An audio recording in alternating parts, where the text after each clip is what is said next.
Becky's in the paper.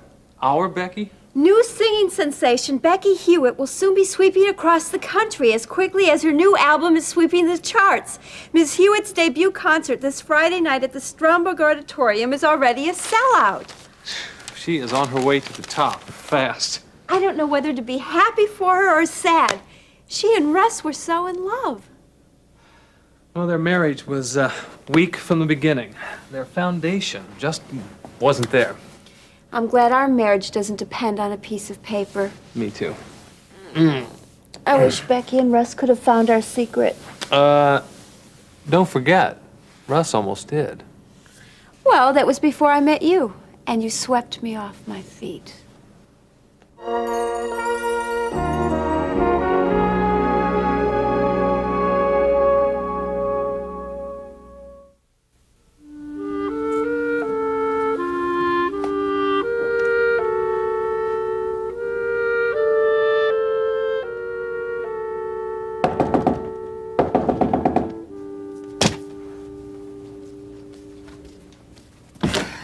Good morning, Angel baby. Wait till you see this. Your concert is a sellout. It can't be. Right here, black and white. Maybe that means thousands of people. It's a mere drop in the bucket compared to the millions who'll be buying your album. Baby, we may have to do 2 concerts in some cities. David, I've never sung in front of that many people. Becky, 100 or 100,000. It's all the same. No, it's not to me. Not when all those eyes are staring at you. They can't even see you with the lights on you. Yeah, but I can see them. I believe we've gone through all this once before, opening night at the club. You remember how easy it was after the first time? I know, but this is different, Dave. Yeah, it's different, all right. Stage is bigger, lights are brighter, the amps are higher, the money's fantastic, and you'll be chauffeured to the concert. I'll be chauffeured? Yes. David, I'm nervous. Relax. Look, if it'll make you feel better, I'll take you for a trial run tomorrow night. No, that's not it. It's just after all the promotion and the TV interviews and doing an album and then being chauffeured to the concert, I mean, what if they don't like me? Babe, they already love you almost as much as me. Hey, what do you think the concert's sold out for? As further proof, your album is now 36 on the charts. That's 3-6 on the big 4-0. It moved up 2 notches? 2 notches in less than a week. Is this really me? Yes, it's you. What's this? I'm gonna throw it out. Good. The sooner you forget about him, the better. Picture's all I have left, you know. Yeah, well, just make sure he's not on your mind Friday night at the concert. I'll be fine. It's kind of like a part of me died, you know. I miss it, but it's okay. It's okay. Yeah, the boring, dull side of Becky Hewitt has ceased to exist. Now you, the real Becky Hewitt, can live up to the real image. Which is what? Single, sexy, intriguing, free. Thought you were the guy who said nothing's free. Did I? Mm-hmm. Yeah, well, you're free of Weaver, not me. Our contract is legal. You ready for some breakfast? Is it free? Yeah, for you, not me. Okay.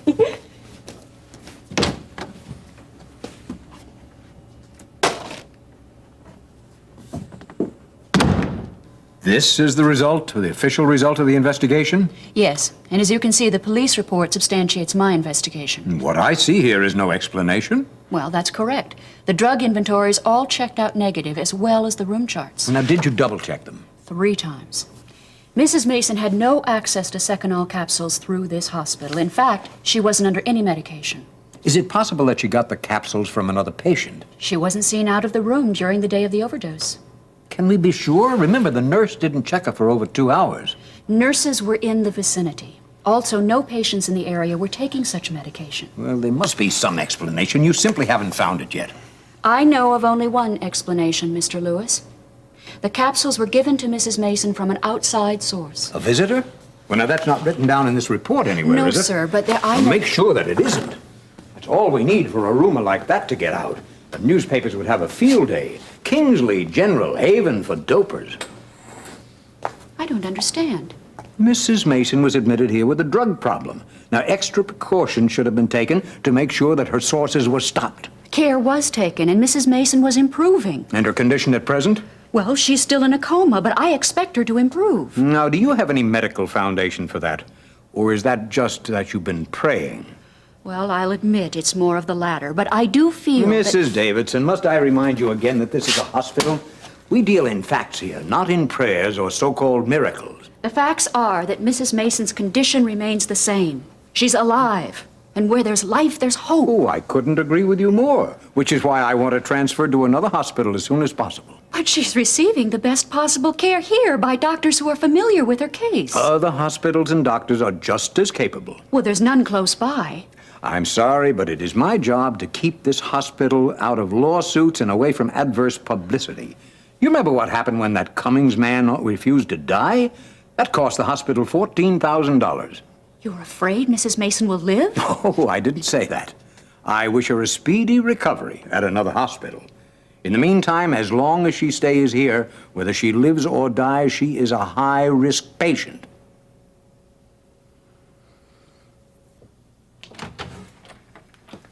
Well, today's D-Day. What? Oh, I'm sorry. I didn't mean to interrupt your devotions. Well, it wouldn't hurt you to get into the Word. Oh, I got some work to do. I thought you did too. The company won't fall apart if I take a 10-minute break. Well, I'll remind you next time you think I'm goofing off. Well, if you're reading the Bible, I won't complain. Besides, the Bible is the best business manual in the world. Well, then how come so many Christians are poor, Dad? Well, who said they are? True success isn't measured in terms of money. Tell the rest of the world that. Well, if the rest of the world followed what was in this book, it would be a better place to live. Dad, it's not for everyone, okay? You're wrong there, Gil. God set up the world to revolve around certain guidelines and laws, just like the law of gravity. That's for everybody. And so is sowing and reaping. Dad, this is not Sunday school. One more thing, and then I'll shut up. Look here, Proverbs, chapter 21, 5 and 6. The plans of the diligent lead surely to advantage, but everyone who is hasty comes surely to poverty. The getting of treasures by a lying tongue is a fleeting vapor, the pursuit of death. You see how practical that is for Prescott Development? Great. Why don't you read that at our next company meeting? Well, maybe I will. Now, what was this you were talking about, D-Day? Well, today's dig day. You know, the hospital site. We break ground. Oh, that's right. What time? 1 o'clock. I'm going to call Terry. I know she'll want to be there, too. You coming? I mean, it's no big deal. Are you kidding? I put a lot of work in this project. Yeah, and so willingly. What are you insinuating? I think you know. Oh, that's strictly business. Oh, sure, Dad, huh? Come on in. Hey, Dom, come on in. Hey, Don. Hey, I better get going. I'll see you after lunch. At lunch. Take it easy. How's it going? Good. Should have finished pouring the foundation down in Hollister Mall pretty soon. Why, terrific. Ahead of schedule, too. You're doing a great job, man. Oh, thank you. Thank you. How's it going for you personally? Oh, I haven't had a drop to drink since you got me out of jail. Oh, that's great. What can I do for you? I need a couple hours off this afternoon. Well, you got it, but you could have talked to Gil about that. Well, it's a preliminary hearing to see about Donna's custody, and I didn't want Gil and the other guys to know about it. Yeah, you're right. It's none of their business. I'll pray that everything goes well for all concerned. Thanks, boss. Thanks for everything. What are friends for? Yeah. And Dom, if things don't go as expected and you want to talk, come on back, huh? Yeah, I'll do that.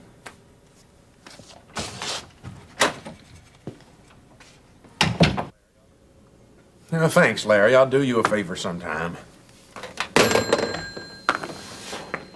You know, it'd be nice if you knocked. Harold, I need you to take care of a legal matter. But, Charles, I'm doing everything I can on your divorce. I know how anxious you are. Well, thank you, but this really concerns Miriam. Oh, yeah, how is she? Not good, I'm afraid. Miriam suffered a cardiac arrest yesterday with possible brain damage. Charles, I'm very sorry. Well, I'm still hoping for the best, but in the meantime, I wish to take some legal action against those responsible incompetents. Oh, what do you mean? I want to bring suit against Kingsley General, naming Doctors Greeley and Martin and the Director of Nursing, Terry Davidson. Oh, no, not her again. On what charge? Incompetency, endangering my daughter's life, malpractice, anything else you can think of. Is this legit, or are you just trying to get revenge? Harold, Miriam is on her deathbed. Oh, it's very real, Harold. She's in worse condition now than when she was admitted. And isn't it strange that it just so happens that the people who are treating her have a vendetta against Miriam and myself? Where does Greeley fit in? Oh, he's a friend of theirs. You know, quacks of a feather flock together. Nancy and I have been concerned about Miriam since she entered the hospital. At Terry's insistence. We've been concerned that she wasn't getting the right supervision or the right medical treatment. Mind you now, because of their negligence, my daughter was able to get drugs while she was in the hospital. Yeah. I'm beginning to see what you mean. I'm not so sure that Terry didn't actually push Miriam off the deep end. How? Well, Terry's more interested in souls than she is in bodies. And I have the feeling that she's been badgering Miriam, filling her with that religious nonsense. Well, I even saw a Bible in Miriam's room. Now, it may just be that Miriam couldn't stand it any longer. Yeah, well, you know, Dr. Greeley and Martin haven't been paying enough attention to her, so I'm sure that she tried to kill herself. Yeah, you know, the more I hear, the more I agree with you. Yeah, I could slap a restraining order on them so fast they won't know what hit them. You're going to want to move Miriam to another hospital. Wait a minute, hold on, not so fast. Kingsley General is still more accessible. I think new doctors, new specialists will be fine for now. But, you know, I think Charles... Miriam is going to stay at Kingsley. But Harold, this is a priority, and I want you to get on it immediately.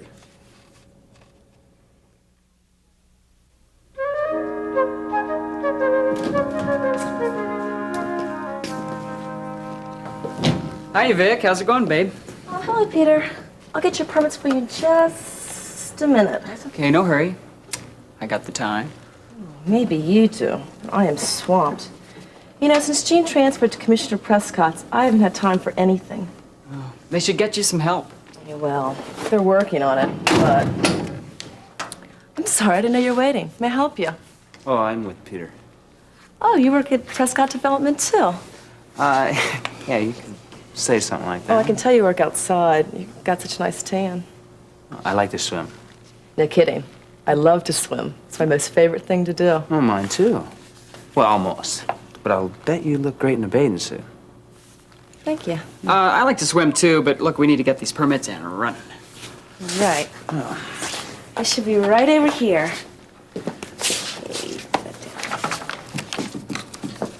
Why didn't you come with Peter before? Well, I think he's trying to keep you a secret. Gil's, you know, he's pretty busy with other things. Gil? Prescott. You related to Commissioner Prescott? His son. Peter never told me Mr. Prescott had a son. You never asked. My mistake. Ah. Here. Thank you. Oh, you're welcome. You know, you have to tell me where you go swimming. We'll get together sometime. Okay? Oh, I'd love it. Great. Then tell him what else we might have in common. Yeah. Right. Nice talking to you, Vicki. Bye, Gil. Bye-bye. How often are you suctioning the endotracheal tube? Every 2 hours. Blood pressure 80 over 50, pulse 58. Still not good. Yeah, we need to get her blood pressure up. I want you to mix dopamine drip, 400 milligrams, 500 cc at D5W. Run it to keep her blood pressure 100 systolic. Is she having any problems with the tube feeding? Well, I've been giving her 100 cc's every 2 hours with no problems. You can take a break if you'd like while we're in here. No reaction. Her pupils are still fully dilated. Means her coma's still deep. I was hoping there'd be some sign of improvement. Well, at least I'm getting some reaction here. Well, there's no response to any pain. Miriam, if you can hear me, squeeze my hand. Squeeze my hand. She could be hearing every word we say and not able to respond. You know, I've always found it amazing that some patients in comas know everything that's going on around them. We don't know whether Miriam is one of those or not. We're doing everything we can, Miriam. Don't give up. We haven't. Ben, just in case she can hear, I think we ought to schedule another EEG in the morning. I wish we could have diagnosed more from the first one. Well, it's not unusual for a brain scan done so soon after a code red to show a certain amount of brain damage. The next one will tell us a lot more. Yeah, but if there's no improvement by tomorrow, there's a good chance Miriam isn't hearing us at all. Or ever will. The issue that provoked Mr. Cavalera's behavior is the issue that has brought us all here today. The question of where Donna will live. Do you have counsel, Mr. Cavaleris? No, no, Your Honor, I don't. It's just as well. This is not a formal hearing. No one's on trial here. It seems the root cause that triggered the incident at the Cummings and Donna's request to stay there stems from your problem with alcohol. Yes, Your Honor. I apologize to them and to my daughter for my behavior, and it won't happen again. With all due respect, Mr. Cavaleris is simply saying that it won't happen again is a lot easier for him to say than it is for us to believe. Now, it's no secret to the court or to his daughter that he's had a drinking problem for years, resulting in minor legal offenses and child abuse. The court's records show no convictions or charges of child abuse, Mr. Dunbar. That's because it's not true. Does Donna look abused? Oh, well, now looks can be deceiving. Bruises heal. It's the inner scars that take a little longer. Gentlemen, please. I love my daughter. I wouldn't do anything in the world to harm her. Maybe not sober. Your Honor, Liz and I have seen the evidence of one of these beatings.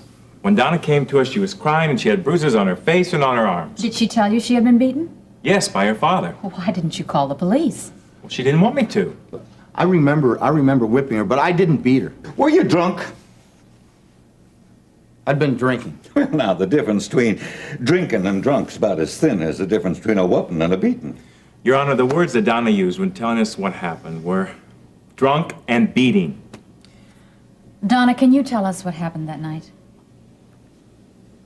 It's obvious that she's still afraid, the same way that she was when she came and asked to stay at our home. You don't have to be afraid. All we want to hear is the truth.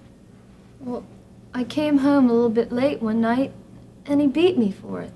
What did he do? I tried to run, but he caught me and threw me against the wall, and he slapped me a couple times with his hand.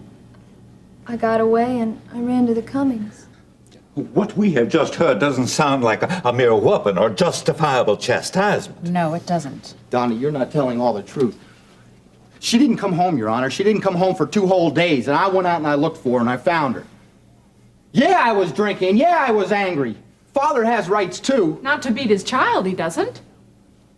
I overreacted, I know, but it's not easy being a single father, a single parent, especially not bringing up a teenage daughter. I can't make her stay at home all the time, and when I do try to keep her in line, I get accused of beating her. Mr. Cavaleris, supervision does not mean beating someone into line.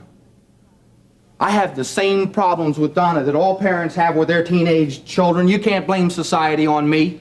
Your Honor, when I first met Donna, she was in the park smoking a marijuana cigarette. I didn't know. Exactly. That's the point. She often spends the night away from home. She sleeps in the park, in unlocked cars, and one night Jill even let her sleep in the bookstore. And all because she's too afraid to go home. Donna, is this true? Yes, it is. Look, I didn't realize. Sure, I make mistakes, but Donna's all I got. That's a step in the right direction. I'm trying to get things together.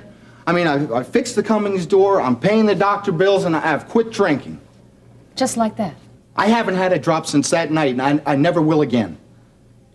Donna, do you have something to say? He always says that. Well, I mean it this time. Are you an alcoholic, Mr. Cavaleris? I admit I have a drinking problem, but I'm not an alcoholic. Alcoholics can't quit. I can. Several days without a drink hardly constitutes proof that you've quit or even that you can. I know. And that's why I'm going to Alcoholics Anonymous to get extra help. Well, I'm impressed, but not totally convinced that your problem with alcohol is solved. I give you my word, Your Honor, that I'm going to do better. I just want my daughter back. I'm touched by your attitude and your initial effort to change. But I feel that the court needs more proof that you can and will provide a proper home and supervision for your daughter. I therefore rule that custody of Donna will remain with the Cummings until the date of the hearing for the criminal charges.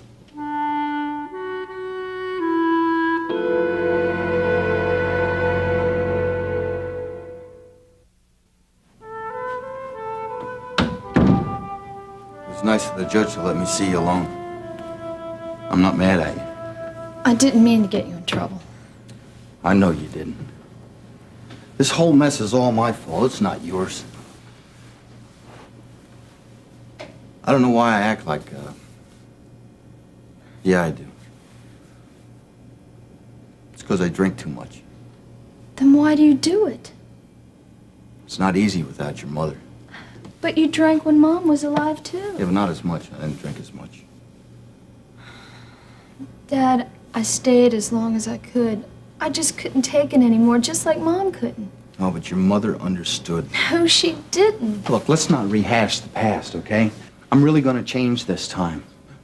I'm gonna make it up to you. Sure. Just like I told the judge, I'm getting help. I like it at the Cummings. Yeah, but you'll like it at home again, too. I wish I could believe that, but Donna, no matter what you think, I really do love you. You'll see.